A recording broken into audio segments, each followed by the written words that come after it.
Hey, good morning, everyone, and thanks for sticking around. Normally, when the minister speaks, there's a bomb burst afterwards, but here we are again, day two, and hopefully everyone had a fantastic day one. I see this as the space equivalent of the Masters in golf. It's the season opener.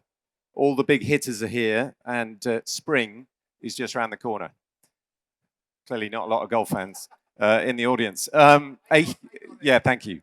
A huge thank you to the organisers and the partners and sponsors for bringing this facility to life, which has been a brilliant opportunity to catch up and see, just as the Minister mentioned, just how energised the space sector is, not only in the United Kingdom, but around the world. And it is great to be able to see Mike on the stage after me as well. My aim today for about 20 minutes is to give you an update on UK Space Command and our broader activity as we approach, unbelievably, our third birthday. And it does appear that we have survived the terrible twos. The last 3 years have definitely been a blur, but I'm incredibly proud of what we have achieved, not only in the command, but collectively with our colleagues in the MOD, in the Departments of Science, Innovation and Technology, and with the UK Space Agency as well. As all of us look to deliver on the national and defence space strategies. Now, clearly, I'm preaching to the choir in the audience here, but it is amazing to me, still, 3 years in, how audiences do not realise how critical space is to our way of life. I can actually see the moment when the penny drops as I talk to a number of different schools, industry forums, and actually in military forums as well, when people actually understand how important it is. And more, I'm convinced that space does have a PR problem, but I think things like this are actually helping to solve it. The Blackett report stated in 2018 that the loss of the positioning, navigation and timing signal for a week would cost upwards of £5 billion. That was over 5 years ago. And that was pre-pandemic, when we kind of found that society may be a little bit more fragile than we'd expected. Imagine not being able to get money from the cash machine, to use your credit card, or the road rage when the traffic lights aren't synchronized. And defense is no exception to this. Space is the highest ground to be able to see from, the enabler for our global communications, control of our remotely piloted systems. And through GPS, it provides us the precision targeting for which we are rightly proud, certainly since the First Gulf War. Space is essential for the UK and its allies as we seek to protect our people, our territories, our values and interests in an increasingly dangerous decade. Yet I wonder, maybe there is a show of hands, how many people in the room are not from the space sector? Thank you. We've got to be careful that we're not speaking into an echo chamber.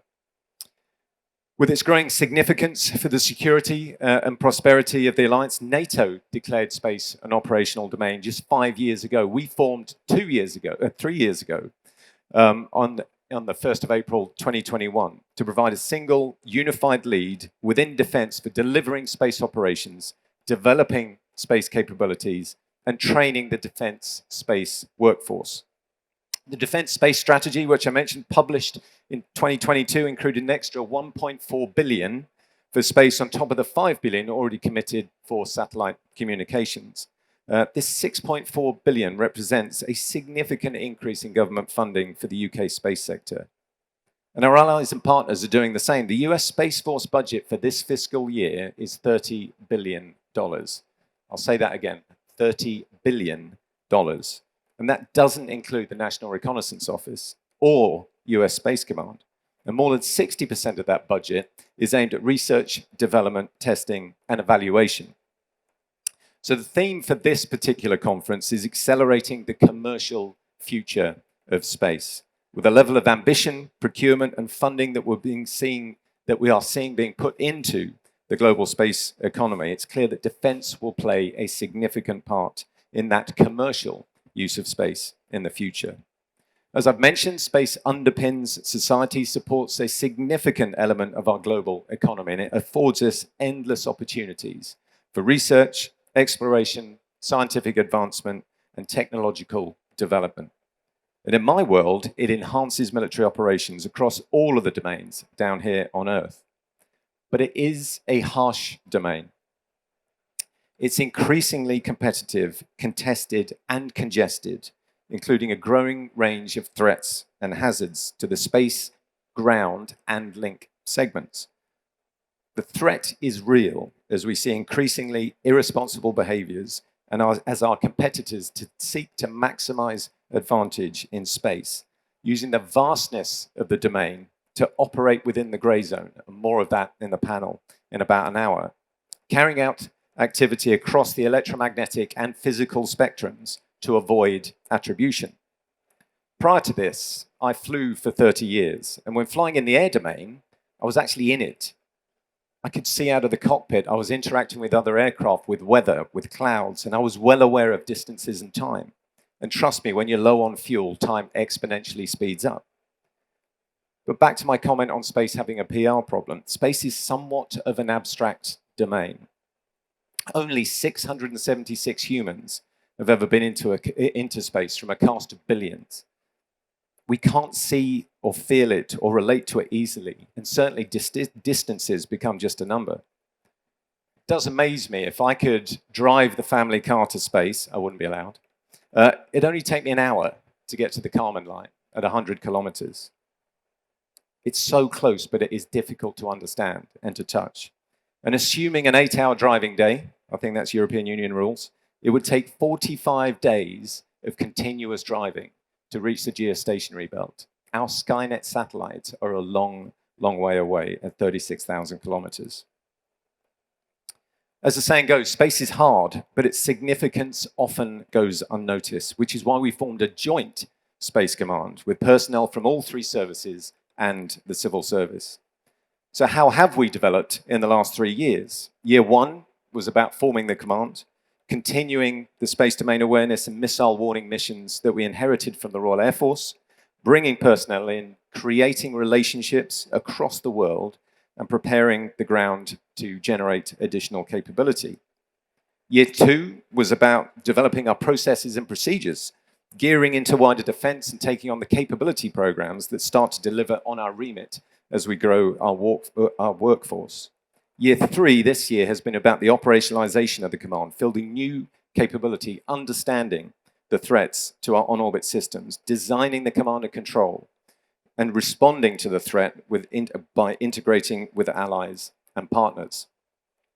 In April last year, I published our in-house directive and gave the command the following priorities: to integrate new and existing space capability into defense, to develop simple and effective command and control that allows the UK and allies and partners to benefit from our growing space capabilities, to focus on agile processes and procedures to allow us to add maximum value to defense and the broader space coalition through informed capability choices at the speed of relevance. And you can tell us how you think we are doing there.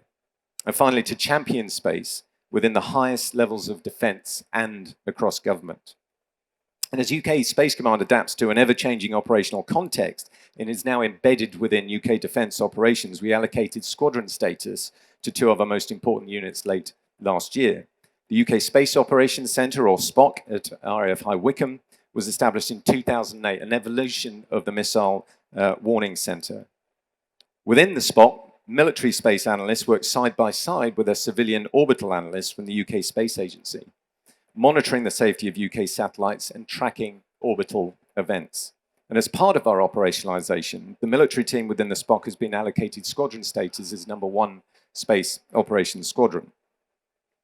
And our team at Fylingdales, who operate the solid-state phased array radar, one of the primary space sensors in the United Kingdom, are now #2 Space Warning Squadron. And soon, our partnership with the UK Space Agency will go one step further, as the UK Space Operations Centre is going to evolve into the National Space Operations Centre. And establishing a civil and defence National Space Operations Centre was a key objective outlined in the National Space Strategy. The NSPOC will shine a light on uncontrolled satellite re-entries, satellite collisions and fragmentation incidents in space, the growing challenge of space debris, the serious space weather events working alongside the Met Office, and as well as threats, as I've mentioned already, to our own assets in space.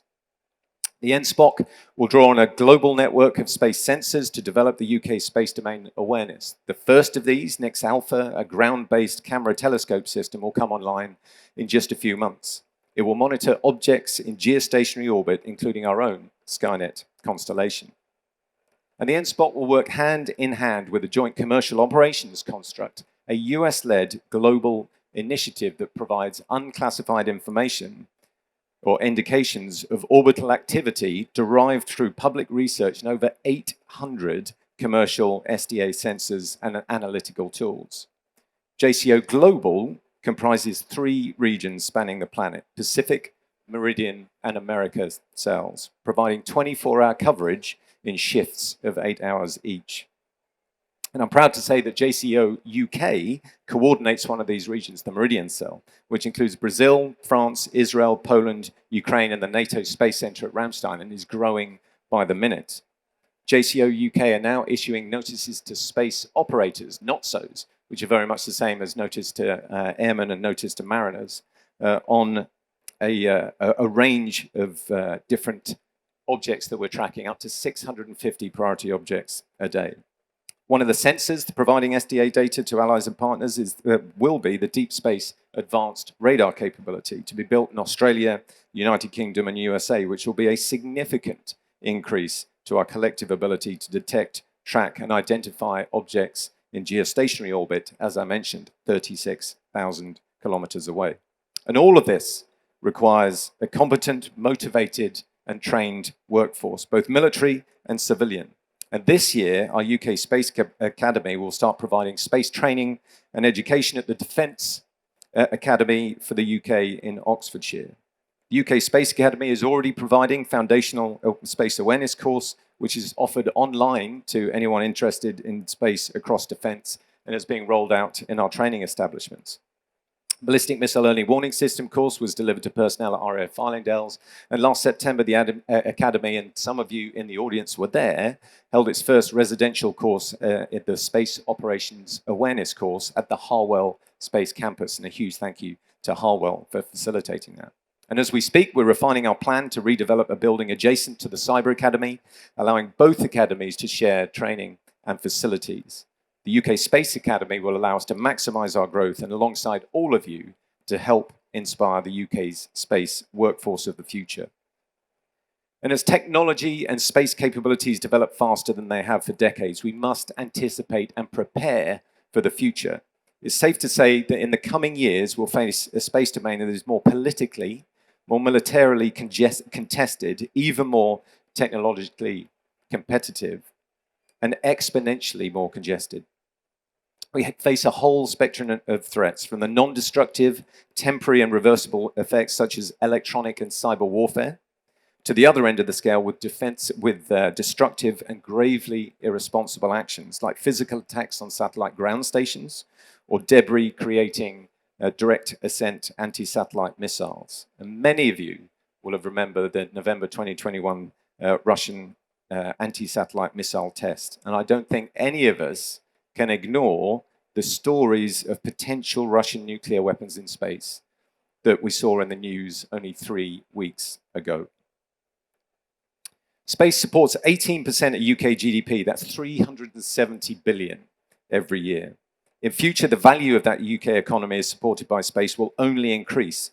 Space technology will further underpin military operations around the world. And by 2030, our Istari constellation will be in orbit, providing a resilient, multi-sensor, wide area intelligence, surveillance, and reconnaissance capability for the UK and allied military forces, with a supporting digital architecture for tasking, processing, exploitation, and dissemination of that data. And we're working with our partners in the UK Space Agency to ensure that this is dual use from the very beginning, providing Earth observation data to a range of government departments. And likewise, our SDA capability will have evolved through a maturing JCO Global program, an advanced National Space Operations Center, and cutting-edge SDA capability both on Earth and in space. And with a greater dependence on space and more satellites in space comes the growing importance of launch. Orbital launch is outlined as a key civil and defence priority in the National Space Strategy. And through the proposed spaceports across the United Kingdom, by 2035, UK Space Command will have assured and timely access to launch to ensure our assets can reach orbit when required. All of these systems will need to be protected in space and on the ground.